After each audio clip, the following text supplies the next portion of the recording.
اور دانائی، تہذیب اور ادب کی تعلیم فرمائی، تو کوئی یہ خیال نہ کرے کہ پہلی کتاب دیکھ کر آپ اس قسم کی تعلیمات دے رہے ہیں۔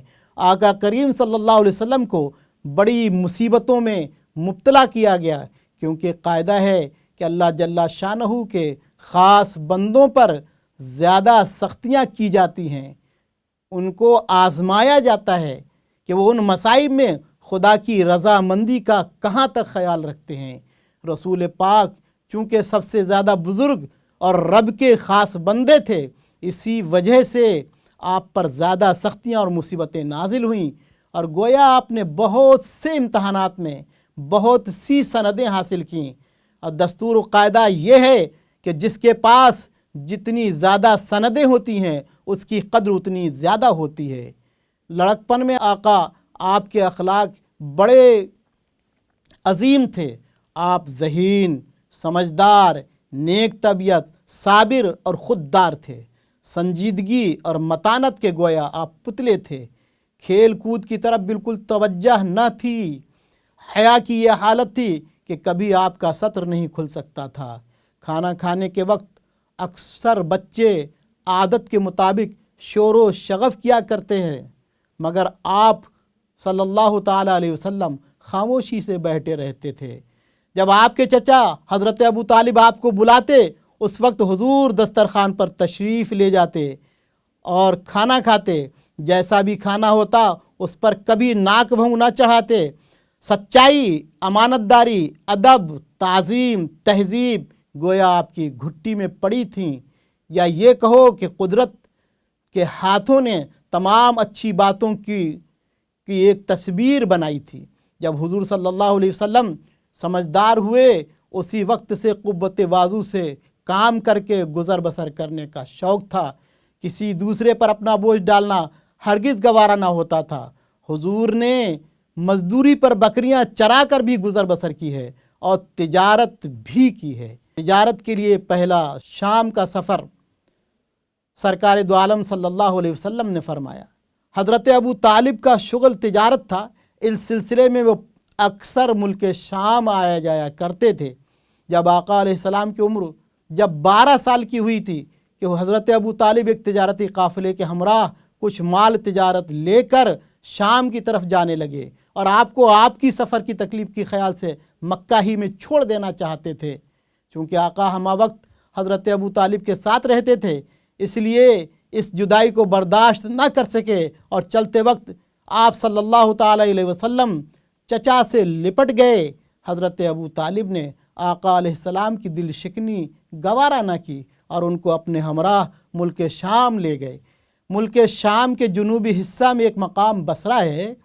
جب قافلہ وہاں پہنچا تو ایک بحیرہ نام کے عیسائی راہب یعنی عیسائی سادھو نے آپ کو دیکھا اور پہچان لیا کہ یہی نبی آخر الزماں ہیں۔ قافلے میں آیا اور ابو طالب سے کہا کہ یہ تمہارا بھتیجا سید المرسلین ہے۔ لوگوں نے پوچھا تم نے کیسے پہچان لیا؟ بحیرہ راہب نے جواب دیا، جب تم لوگ پہاڑ سے نیچے اترے تو تمام درخت اور پتھر سب سجدے کے لیے جھک گئے، اور تورات اور زبور میں جو علامتیں نبی آخر الزماں کے متعلق لکھی ہیں وہ سب آپ کے چہرے میں ہو بہو ٹھیک پائیں۔ خدائے تعالیٰ ان کو تمام جہان کے لیے رحمت بنائے گا اور ان کا مذہب تمام دینوں کو منسوخ کر دے گا۔ تم ان کا پورا خیال رکھو اور ان کو ملک شام ہرگز لے کر نہ جاؤ، کیونکہ خطرہ ہے کہ وہاں کے یہودی آپ کو پہچان کر نصیب اعدا شہید کر ڈالیں۔ حضرت ابو طالب نے وہیں جلدی سامان فروخت کر دیا اور آپ کو لے کر مکہ معظمہ واپس چلے آئے۔ حضرت ابو طالب کو باوجود اس کے کہ وہ ملک شام میں داخل نہیں ہوئے، اس سفر میں بہت منافع ہوا، اور ایک روایت میں یہ ہے کہ حضرت ابو طالب نے بحیرہ راہب کی باتیں سن کر سرکار دو عالم کو وہیں سے واپس مکہ بھیج دیا اور خود قافلہ والوں کے ساتھ ملک شام چلے گئے۔ عیسائی مصنفین نے اس روایت کو بہت اچھالا ہے اور اس سے یہ استنباط کیا ہے، دھوکہ دیا ہے کہ حضور صلی اللہ علیہ وسلم نے مذہب کے رموز اور اسرار حقائق بحیرہ راہب سے سیکھے تھے، جس کو انہوں نے آگے چل کر اسلام کی شکل میں پیش کیا، حالانکہ اس روایت کا وحیرہ راہب سے استفادہ کا کوئی ذکر نہیں ہے۔ آقا صلی اللہ علیہ وسلم کا پہلی جنگ میں شریک ہونا۔ مقام عکاظ میں ہر سال بڑا بھاری میلہ لگتا تھا۔ اس میلے میں مشاعرے منعقد ہوتے تھے، گھوڑ دوڑ ہوتی تھی، پہلوانوں کی کشتیاں اور فنون سپاہ گیری کے دنگل ہوتے تھے۔ عرب کے تمام قبائل جنگ جوئی میں حد سے زیادہ بڑھے ہوئے تھے۔ بات بات پر تلواریں کھنچ جاتی تھیں۔ عکاظ کے میلے میں کسی معمولی سی بات پر قبیلہ حوازن اور قریش کے درمیان چھیڑ چھاڑ شروع ہو گئی۔ اول تو دونوں قبیلوں کے سمجھدار لوگوں نے بات کو بڑھنے نہ دیا اور معاملہ رفع دفع ہو گیا، لیکن شرپسند لوگ بھی ہر قوم میں ہوتے ہیں۔ نتیجہ یہ ہوا کہ معاملہ درست ہونے کے بعد پھر بگڑ گیا اور جنگ و جدال کا بازار گرم ہو گیا۔ یہ لڑائی ماہ محرم میں ہوئی، اسی لیے اس کا نام جنگ فجار مشہور ہو گیا، کیونکہ اہل عرب کے عقیدے کے مطابق محرم الحرام میں لڑنا سخت گناہ کا کام تھا۔ اس مہینے میں جاری لڑائیاں بھی ملتوی ہو جاتی تھیں۔ یہ لڑائی 4 بڑی بڑی لڑائیوں کا ایک سلسلہ تھی۔ ہر پہلی لڑائی سے دوسری لڑائی زیادہ سخت و شدید ہوتی تھی، کیونکہ قبیلہ حوازن کے ساتھ قیس، اعلان کے تمام دوسرے قبائل اور قریش کے ساتھ کنانہ کے تمام قبائل یکے بعد دیگرے ایک دوسرے کے شامل ہوتے چلے گئے، اور یہ لڑائی ترقی کر کے قبائل قیس اور قبائل کنانہ کی لڑائی بن گئی۔ آخری چوتھی لڑائی نہایت ہی سخت اور زبردست تھی، جس میں بعض سرداروں نے اپنے پاؤں میں اس لیے بیڑیاں ڈلوائی تھیں کہ میدان جنگ سے کسی بھی طرح بھاگنے کا خیال نہ آئے اور بھاگ نہ سکیں۔ اسی آخری اور چوتھی لڑائی میں پہلی بار ہمارے آقا و مولا سرکار دو عالم صلی اللہ علیہ وسلم بھی مسلح ہو کر شریک جنگ ہوئے۔ بنو کنانہ میں ہر قبیلے کا سپہ سالار جدا جدا تھا، چنانچہ بنو ہاشم کے سردار آپ کے چچا زبیر بن عبد المطلب تھے، اور تمام فوج کا سپہ سالار حرب بن امیہ تھا۔ تاجدار مدینہ کی عمر اس وقت 15 سال کی تھی۔ آپ کے سپرد یہ خدمت تھی کہ آپ اپنے چچاؤں کو تیر اٹھا اٹھا کر دیتے جاتے تھے۔ آپ نے خود کسی پر تلوار نہیں اٹھائی۔ قریش اس جنگ میں برسر حق تھے، اس لیے آپ نے ان کا ساتھ دیا۔ اس لڑائی میں اول تو بنو حوازن غالب نظر آئے، بالآخر کنانہ غالب آئے اور قبائل قیس مغلوب ہوئے۔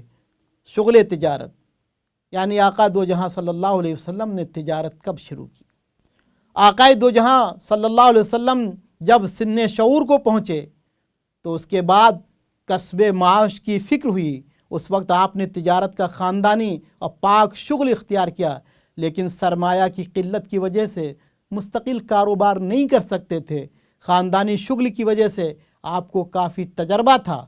آقا کریم کے تجارتی تجربے اور دیانت کی شہرت کافی ہو چکی تھی، اس لیے سرمایہ دار منافع کی شرکت پر آپ کو سرمایہ دیتے تھے۔ آپ نہایت ہی محنت اور دیانت داری کے ساتھ ان کا کام کرتے تھے۔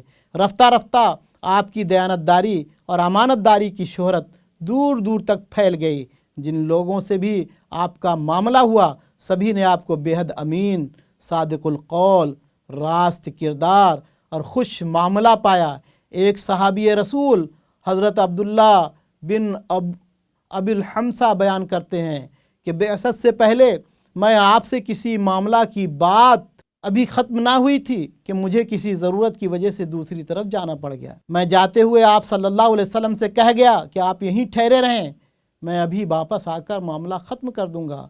وہاں سے آنے کے بعد میں اپنا وعدہ بھول گیا۔ جب تیسرے دن اس طرف سے گزرا تو دیکھا کیا حضور ابھی اسی جگہ کھڑے ہیں۔ آپ نے مجھے دیکھ کر صرف اتنا کہا، مجھے تم نے تکلیف و مشقت میں ڈال دیا، میں اتنے وقت سے اسی جگہ تمہارے انتظار میں کھڑا ہوں۔ آپ نے کسی طرح کی ناراضگی ظاہر نہیں فرمائی، نہ تند خوئی کا مظاہرہ فرمایا۔ السلام علیکم ورحمۃ اللہ وبرکاتہ۔ دیکھتے رہیے آپ اظہار چینل اور اسلامی تاریخ کے گوشوں سے ذہن و قلوب کو روشن کرتے رہیے اور اسلامی تاریخ کی معلومات حاصل کرتے رہیے۔